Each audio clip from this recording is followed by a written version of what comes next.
Meu nome é Mônica Sanoli, eu criei esse canal para falar sobre as minhas leituras, sobre Stephen King e sobre o meu processo de escrita.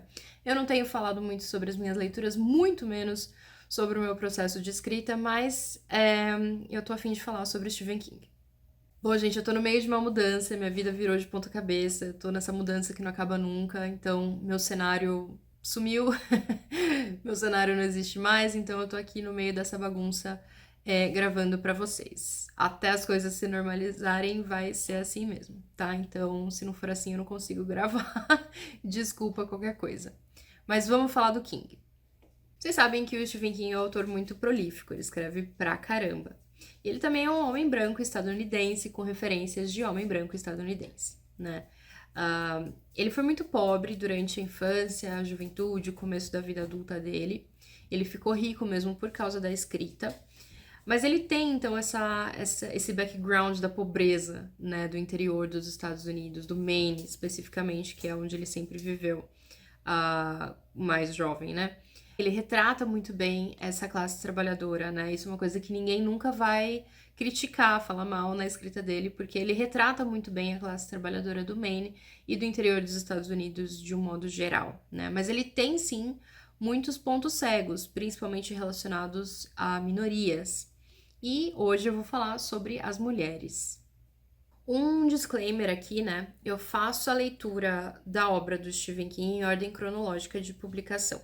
E eu tô acabando os anos 90, né? Então eu ainda estou pré-acidente. O último livro que eu li, no caso foi uma releitura, foi O Saco de Ossos, que foi publicado em 98. Tem uma resenha aqui no canal, acho que foi o último vídeo que saiu. E por que eu tô falando isso, né? Porque é possível que ele tenha mudado algumas coisas na escrita dele, na caracterização das mulheres na escrita dele, nos últimos anos, né? Nos últimos lançamentos, tal, nos últimos livros dele. E aí eu não sei, né? Não tenho como saber, porque eu ainda não li, a maioria dos livros recentes eu ainda não li. Eu desconfio muito que ele tenha mudado, assim, bastante coisa com a Holly, a personagem da Holly, né? Holly Gibney. Mas como eu não li os livros recentes dele, eu não tenho como saber. Eu ainda não li. O único livro da Holly que eu li foi The Outsider, né? Então eu não tenho como saber realmente se ele mudou alguma coisa nessa caracterização ou não. A minha crítica aqui, o meu comentário aqui, ele se concentra na carreira dele pré-acidente, né? Então, de Carrie até Saco de Ossos, que foi aonde eu parei. Segundo disclaimer, vai rolar spoiler suave de alguns livros desse período e spoilers mais significativos, né, dos 3 livros que eu vou comentar, que são O Jogo Perigoso, Dolores Claiborne e Rose Matter. Então, se você já leu ou se você não se importa, de boa, fica aí. Se você se importa com spoilers, se não leu ainda, fica o aviso de spoiler. Eu amo King, né? Se você tá vendo esse vídeo, eu imagino que você goste dele também. Mas uma coisa que sempre me incomodou bastante na obra dele foi a caracterização das mulheres. Então a gente vai em alguns casos da completa falta, né, de personagens femininas bem desenvolvidas. E eu não tô nem falando de protagonistas, né? Tipo, personagens principais femininas bem desenvolvidas, já não tem, né? A gente vai disso até uma caracterização puramente sexual da figura feminina. A mulher, nesse período da produção do King, ou ela tá lá para ser usada como artifício sexual, né? E aí ele não poupa descrições chulas, ou ela é uma donzela frágil e indefesa que serve para suportar e para construir o personagem masculino, ou ela tá sendo punida por algum motivo. Por exemplo, em Cujo, a dona, né, a mãe do menino, que fica presa no carro junto com ele, ela tá sendo punida pela infidelidade dela. A Nadine, no The Stand, né, na Dança da Morte, ela foi marcada sexualmente desde criança por essa força maligna, né, que a gente não sabe, ela não sabe, a gente sabe, mas ela não sabe explicar o que que é. E aí ela acaba guardando a virgindade dela para essa força, e enfim, a gente sabe o fim que dá isso, né? A própria Franny, no Dança da Morte, que tem potencial, teria potencial para ser uma personagem bem foda, assim, bem suficiente, né, por si só, ela acaba virando o suporte do Stu, né? Ela acaba virando ali O papel dela é fazer o Stu brilhar mais, né? E ela também é o motivo dos ciúmes e das coisas absurdas que o Harold faz. A Wendy Torrance no Iluminado é uma personagem super fraca. A Rachel Creed no Pet Sematary, ela não aparece praticamente no livro todo. E quando aparece, ela é punida por não estar presente, né? Ou por não ter cuidado bem da Zelda, né? Fica aí o questionamento. Mas enfim, os exemplos são vários, né? E desde o começo da carreira, né? Desde que ele começou a fazer sucesso, ele começou a receber críticas por essa falta de representação, né? Esse mau desenvolvimento das personagens femininas.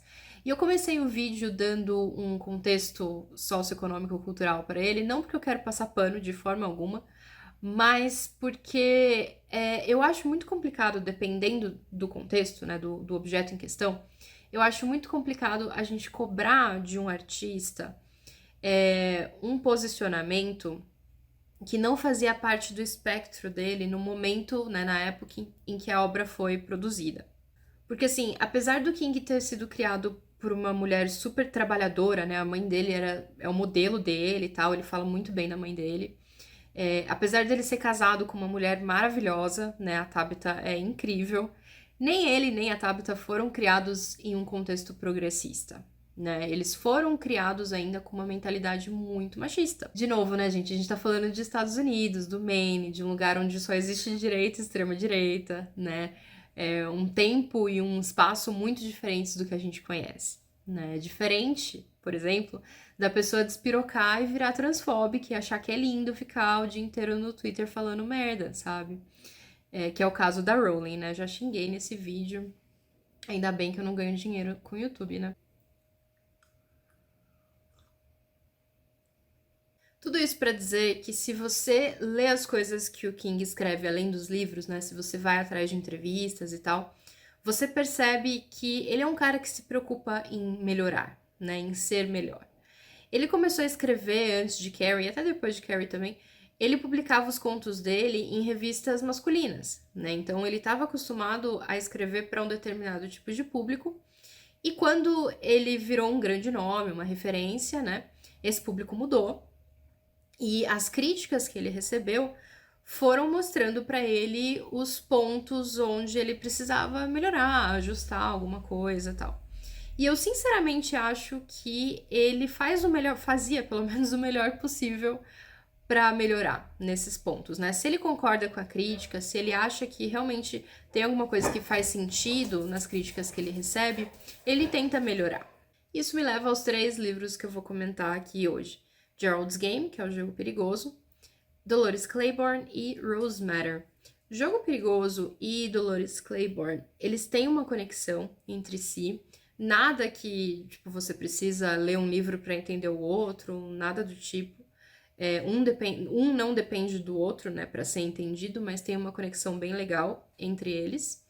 E junto com Rose Matter, eles formam uma trilogia temática que o King produziu, né, lançou durante os anos 90. E são livros que compartilham algumas características, né? Então, os 3 são protagonizados por mulheres que fogem dos estereótipos que ele costuma usar, né? Que eu tava falando antes, da esposa perfeita, da mãe perfeita, da dona de casa perfeita. E, essencialmente, eles são livros onde as personagens, elas se encontram em algum tipo de perigo, mas esse perigo, ele não é causado por nada que elas tenham feito, né? Esse perigo não é uma punição, elas não estão sendo punidas por alguma coisa. Ele é causado por uma coisa que vem de fora, né? Uma coisa externa, e elas são capazes de se salvar sozinhas. Elas se tornam, né, as heroínas da própria história sem precisar de nenhuma ajuda masculina. Inclusive as figuras masculinas que aparecem nessas histórias, quando elas não são, né, o antagonista principal, né, os antagonistas principais, elas só atrapalham. Em Jogo Perigoso nós temos a Jessie, que é casada com um advogado bem-sucedido, tal, que é o Gerald. E eles vão para uma casa do lago, né? Eles têm uma casa no lago, eles vão para lá passar um fim de semana fora de temporada, porque eles querem ali um momento romântico, né, entre eles. Mas na verdade, o Gerald, ele tá querendo fazer algumas coisas, né, certas coisas durante o sexo, que a Jessie não necessariamente tá a fim de fazer, né? Então eles querem ali uma privacidade, mas ela não tá afim daquilo e ela só vai no embalo dele. Tipo, como boa esposa, né? Ela vai e fala tudo bem. Então, a princípio, no começo do livro, você pode achar que ela tá cumprindo, né, aquele estereótipo da boa esposa, mas isso muda bem rápido.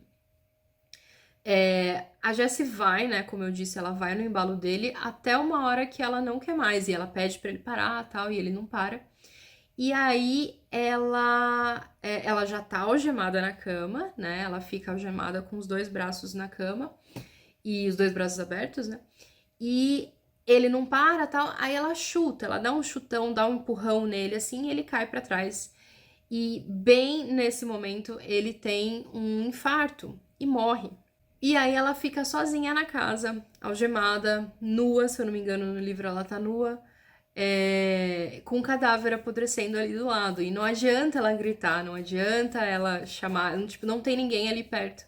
Porque é um lugar remoto, né? E é fora de temporada, então não tem ninguém ali pra ouvir ela gritar. Então essa é a premissa do livro, né? E é a partir daí que a história se desenvolve e fica realmente interessante. A partir dessa situação, então, a gente tem um diálogo interno da Jessie, um diálogo interno muito intenso, né, na cabeça dela, com as vozes da cabeça dela, né, que são, se eu não me engano, uma voz é a esposa perfeita, né, que é a figura, é uma imagem dela própria, né, a figura que ela tenta ser, né, o ideal que ela tentava buscar, né, e a outra voz é uma colega de faculdade dela, que representa a antítese, né, da esposa perfeita, né, que na verdade essa colega dela representa a parte mais rebelde da personalidade da Jessie. Ao longo desse diálogo a gente descobre mais sobre a vida da Jessie, sobre as memórias dela, e a gente descobre que ela foi abusada pelo pai quando ela era criança, durante um fim de semana em que ia ter um eclipse, né, a família toda foi passar esse fim de semana numa casa no lago também, inclusive no Darkscore Lake, que é o mesmo lago de Saco de Ossos. E durante o eclipse, a mãe e os irmãos dela saíram para fazer sei lá o quê, e ela ficou sozinha com o pai na casa, né? E foi então que ele abusou dela durante o eclipse, né? Ele ficou falando para ela ver o eclipse enquanto ele fazia as coisas lá. E, enfim, depois ele imediatamente ele fala pra ela, né, que não contar pra ninguém e tal, e faz toda a cabeça dela pra ela ficar quieta sobre o que aconteceu. E no fim acaba, né, convencendo a Jessie a não contar nada daquilo pra ninguém, muito menos pra mãe, né? E além dessa lembrança maravilhosa, né, que a Jessie tem que confrontar, né, que é uma coisa que ela acabou reprimindo, enfim, ela tem que se confrontar com aquilo. Além disso, ela começa a receber uma visita de uma figura masculina ali, uma figura estranha, assustadora, que fica nas sombras no canto do quarto e ela não sabe se aquela figura é real ou não. Então existem duas ameaças que a Jessie está tendo que confrontar, né? A ameaça física dessa figura que ela tá vendo ali, né? Se a figura for real ou não. E também a ameaça da morte, né, naquele cenário, né, uma possível morte por falta de água, de comida, né, e também a ameaça psicológica, né, de ter que encarar essas lembranças, de ter que aceitar que tudo isso aconteceu, né, uma coisa que ela reprimiu a vida toda e que agora tá vindo à tona. É interessante pontuar aqui que a Jessie e o Gerald, eles não têm filhos. Ela era uma esposa que tentava muito agradar o marido, né, e ela via o marido como criança, e ela trata ele como criança em diversos momentos ali do livro. E ela teve que. Ela era uma mulher muito solitária, né? Ela teve que carregar o peso do abuso que ela sofreu, ela teve que carregar esse sofrimento sozinha durante a vida toda, né?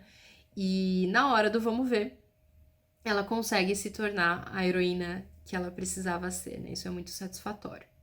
Jogo Perigoso é um livro muito forte, não só pelo tema, né, pelos temas que ele aborda, mas porque pela primeira vez na obra do King a gente tem uma personagem feminina, uma protagonista, né, feminina, que tem um arco de evolução e de superação incrível E tudo isso sem nenhuma ajuda externa, né? Sem nenhuma ajuda masculina. É um livro muito curioso porque ele se passa quase que inteiramente na cabeça dela, né? Ela tá, a maior parte do livro, ela tá algemada na cama, então fisicamente não tem muita coisa que acontece, né? O livro ele é muito movido pelo diálogo interno dela e mesmo quando ela fala em voz alta, né? Não tem ninguém ali para responder, né? Não tem ninguém real ali para responder. Então, é um livro curioso de você pensar e falar, "Ah, isso não vai ser bom", mas ele é realmente muito bom. E eu recomendo muito. A adaptação do Mike Flanagan, que tá na Netflix, né? Saiu na Netflix há alguns anos. Ela é muito boa também, ela é bem fiel ao livro, só tem algumas alterações que ele fez que eu acho que foram boas, né? E é uma excelente introdução. Tanto o filme quanto o livro são excelentes introduções à trilogia. Depois vem Dolores Claiborne, que é meu favorito dos três. E também é, assim, claramente um livro em que o King quis se desafiar. Não só pelo tema, mas também pelo estilo, né? Por que eu falo isso? Porque Dolores Claiborne, ele é inteiramente narrado em primeira pessoa, mas em forma de fala. O livro é um testemunho. Então é como se a gente estivesse lendo uma fala mesmo, né? E não assim, autos do processo, mas realmente uma fala da personagem. E além disso, o King incorpora várias marcas de dialeto, né? Que a Dolores, ela é bem, bem, bem caipirona do Maine. Então, ela fala super enrolado e tal, e isso tá incorporado no texto. Eu vou ser bem sincera, eu ouvi o audiobook em inglês, né? Eu não li o livro físico, eu não vi as palavras escritas e tal. Eu imagino que ler escrito, né, ler com seus próprios olhos, seja mais difícil mesmo, mas eu ouvi o audiobook e achei que foi excelente assim. Bom, gente, a Dolores, ela é uma empregada, né, uma cuidadora e uma empregada de uma mulher rica. Se eu não me engano, na hora que o livro começa, né, no começo do livro, ela tá morando com a mulher, né? E essa mulher morre e a Dolores é a principal suspeita, é por isso que ela tá dando o testemunho dela. Então ela vai, né, pra delegacia contar, né, dar o depoimento dela e contar a história dela, que é a seguinte. A Dolores, ela sempre foi empregada, né? E ela era casada e tinha, eu não lembro quantos filhos ela tinha. No livro, eu confundo com o filme. No filme, ela tem uma filha só. No livro, se eu não me engano, tem mais irmãos, né? Essa menina tem mais irmãos, mas eu não lembro quantos são. Enfim, ela, né, era uma empregada doméstica que cuidava dos filhos em casa. E o marido, assim, não prestava pra muita coisa, né? E ele bebia muito e tal. E aí chegou um dia que ele tentou abusar dela. E ela, tipo, né, se impôs lá, controlou a situação e colocou ele no seu devido lugar, né? A partir daquele dia ele nunca mais encostou a mão nela. Só que depois disso, ela começa a desconfiar, né, com razão, de que ele tá tentando, ou realmente, né, chegando às vias de fato, tentando abusar da filha deles, né, dessa caçula, que na época era uma criancinha. Então, para salvar a filha, a Dolores, ela provoca a morte do marido. Né? E isso acontece durante um eclipse, que é o mesmo eclipse do Jogo Perigoso, né? Tá aí a conexão entre os dois livros. Então, o cara morre e ela consegue se safar. O xerife, né, ele até desconfia dela, tal, mas ele não consegue provar, ninguém consegue provar que ela é a assassina, né, que foi ela que matou o marido. Então, ela não é presa pela morte do marido, né? E ela fala muito disso, então, no depoimento que ela dá, que é o livro inteiro, né? Não só sobre o casamento, o relacionamento com os filhos e o marido, mas também sobre o relacionamento dela com a patroa, que é aquela que morre no começo, né?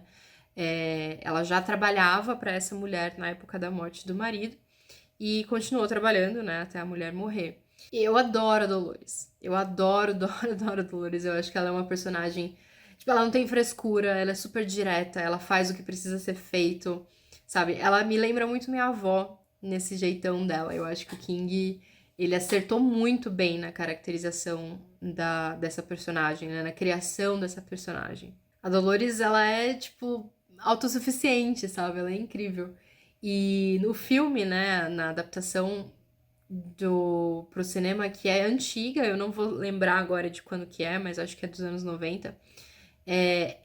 A Dolores, né, quem faz a Dolores é a Kathy Bates, que não poderia ser diferente, né, e ela tá maravilhosa também no filme. E de novo eu recomendo os dois, né, tanto o livro quanto o filme. Mas eu acho que o livro é mais interessante, apesar da Kathy Bates ser maravilhosa por si só, né, o livro eu ainda acho que ele é mais interessante do que o filme. E, finalmente, Rose Matter é um livro que não tem uma conexão óbvia com os outros dois, né? Mas ele fecha a trilogia com essa temática, né, das mulheres abusadas. Em Rose Matter, nós acompanhamos a Rosie, que é casada com um policial extremamente violento, que bate nela todos os dias, abusa dela das piores maneiras possíveis. Eu acho que Rose Matter, dos três, ele é o livro que tem mais gatilho, tá? De abuso, então fica aí o aviso. Mas para compensar, é a história mais satisfatória de ler, no sentido do abusador se dar mal, sabe? É bem gostoso de ler o final desse livro. Mas ele é realmente muito forte, acho que é o mais forte dos três e o mais gráfico também. Bom, esse abuso todo, né, do marido dela fez com que a Rose se afastasse da família, dos amigos, tal. Então ela se tornou uma mulher muito solitária. Ela fica em casa o tempo todo e isso gerou uma ansiedade muito grande nela, né? Ela tem medo de sair de casa. Ela sai de casa para ir fazer compra, né, comprar comida e voltar, e olhe lá. Então ela acha que ela tá sendo vigiada o tempo todo, né, aquela coisa. Até que um belo dia ela acorda e decide que vai embora. E ela vai, né? Então Rose Matter é sobre a Rosie tentando criar uma vida nova para si mesma, né? E ao mesmo tempo fugindo desse psicótico aí, desse psicopata que obviamente está indo atrás dela. Ela encontra um abrigo de mulheres em situações semelhantes, né? E eu acho muito legal a ideia desse abrigo, dessas mulheres. Eu não gosto da maioria dessas personagens, porque eu acho que o King, ele perde um pouco a mão ali na caracterização delas. Elas ficam realmente bem caricatas, né?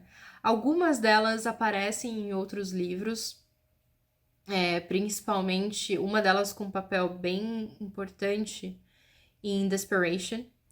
E é bem interessante, né, de ver uma personagem que saiu de um livro, foi parar em outro, é sempre bem legal ver isso, né? Mas o importante aqui em Rose Matter é que a Rosie encontra, né, ela compra um quadro, uma pintura, que ela descobre ser um portal para outra realidade, né?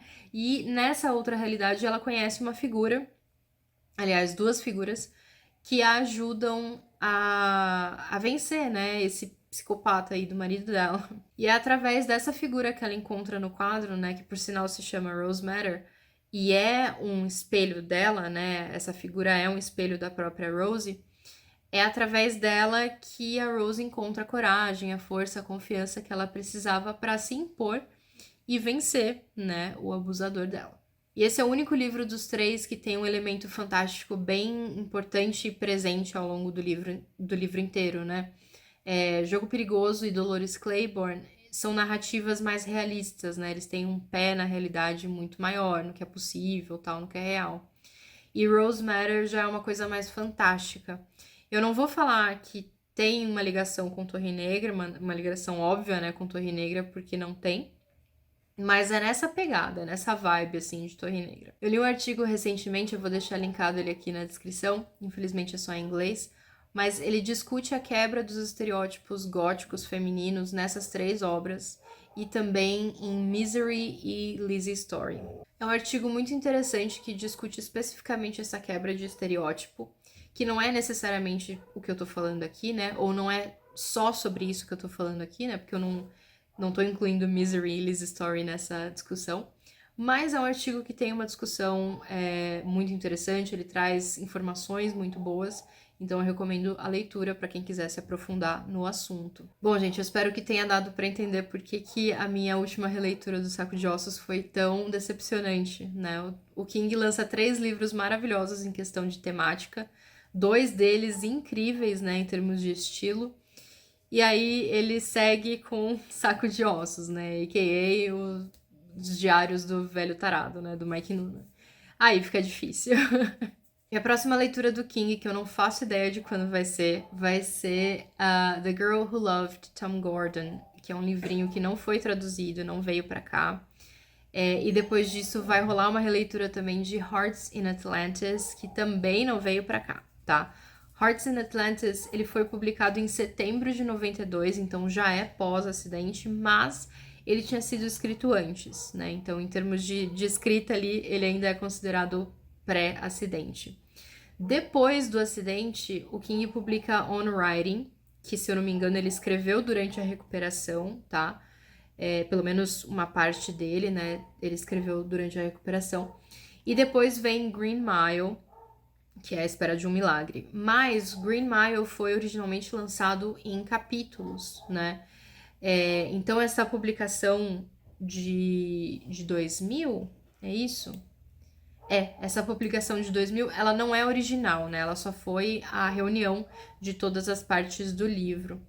O primeiro romance que o King escreve efetivamente depois do acidente é O Apanhador de Sonhos, que eu nunca li, mas ele tem uma reputação péssima, né? Então eu acho que vai ser engraçado falar sobre ele aqui. Eu não me comprometo com datas, porque minha vida tá uma zona, mas eu quero fazer um vídeo falando só sobre o acidente.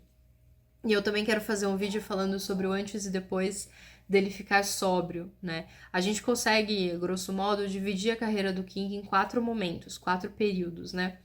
Antes e depois do acidente e antes e depois da sobriedade. Então eu gostaria de fazer vídeo sobre isso também. Se é uma coisa que te interessa, por favor, se inscreva no canal e fica por aí. Eu vou deixar links pro Jogo Perigoso, Dolores Claiborne, Rose Matter aqui na descrição. E junto com o link para a tabela, né, do King em ordem cronológica, que você pode usar e abusar. Tem gente que abusa bastante, adoro. Gente, boas leituras e até o próximo vídeo. Tchau!